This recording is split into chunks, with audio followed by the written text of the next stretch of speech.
Hey guys, HubSpot Free is one of the best entry points into CRM systems. What you can realistically do for free.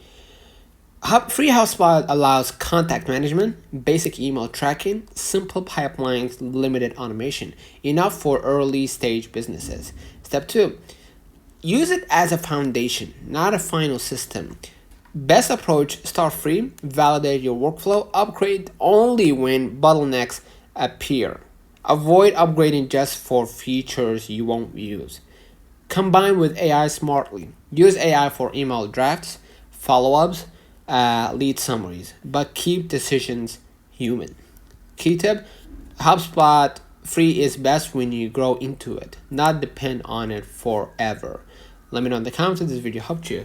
Don't forget to like and subscribe, turn on the notification bell to receive every video we upload. Thank you for watching. We will definitely see you in the next one.